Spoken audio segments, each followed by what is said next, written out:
Prvý príbeh. Sľuby v čase búrok.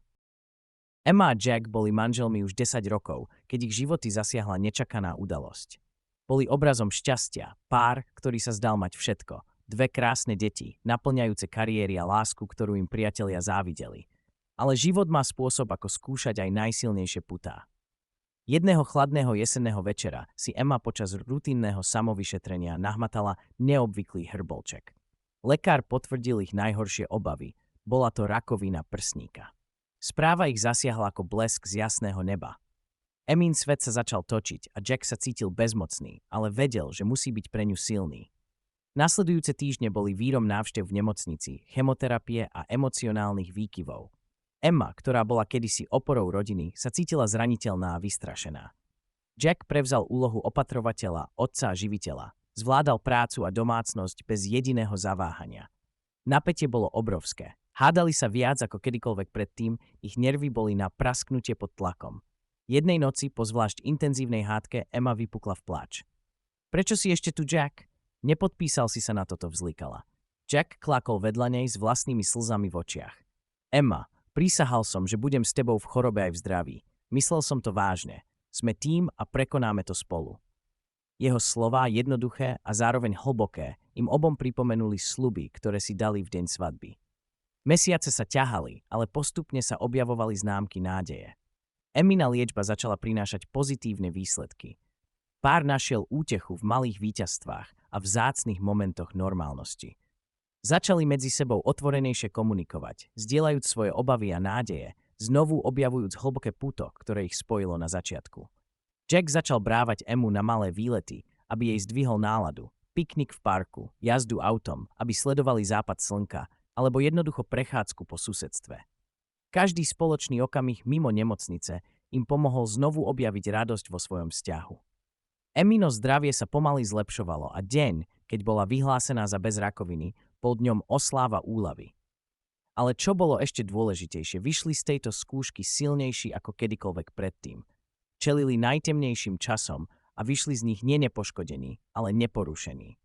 Ich manželstvo, kedysi skúšané najtvrdšími skúškami, teraz stálo ako svedectvo ich neochvejného záväzku voči sebe navzájom. Emma a Jack sa naučili, že láska nie je len o šťastných chvíľach, ale aj o tom, že sa navzájom podržia, keď sa všetko zdá byť na pokraji rozpadu. Spolu nielenže prežili, ale aj prosperovali, dokazujúc, že pravá láska dokáže prežiť akúkoľvek búrku. Skutočná láska a manželstvo nie sú len o šťastných chvíľach a ľahkých dňoch, ale aj o schopnosti čeliť a prekonávať najťažšie výzvy spolu. V čase skúšok sa ukáže skutočná sila a hĺbka vzťahu. S odhodlaním, podporou a láskou môžeme prežiť aj tie najtemnejšie časy a výjsť z nich ešte silnejší a viac prepojení. Druhý príbeh. Záchranné lano priateľstva. V rušnom meste Riverton sa počas vysokoškolských rokov vytvorilo neporušiteľné puto medzi 4 priateľmi. Sarah, Markom, Emily a Davidom. Zdieľali spolu smiech a nespočetné neskoré nočné rozhovory. Avšak keď ich životy odviedli rôznymi smermi, udržiavanie priateľstva sa stalo výzvou.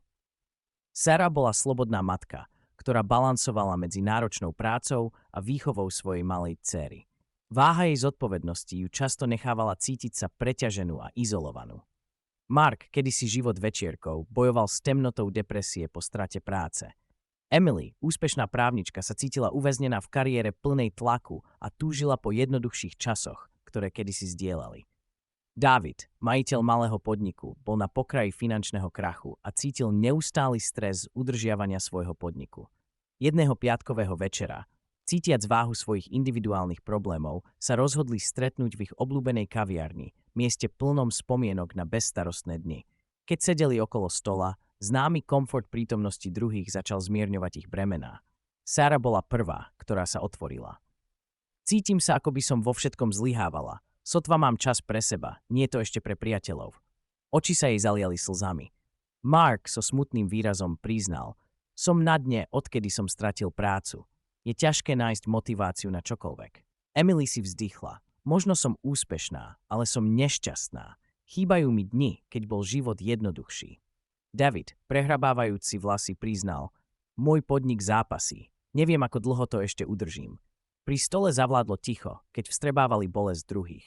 Potom pomaly začali ponúkať podporu a povzbudenie. Emily navrhla právne poradenstvo pre Davidov podnik, zatiaľ čo Mark ponúkol pomoc so strážením Sarahinej dcéry.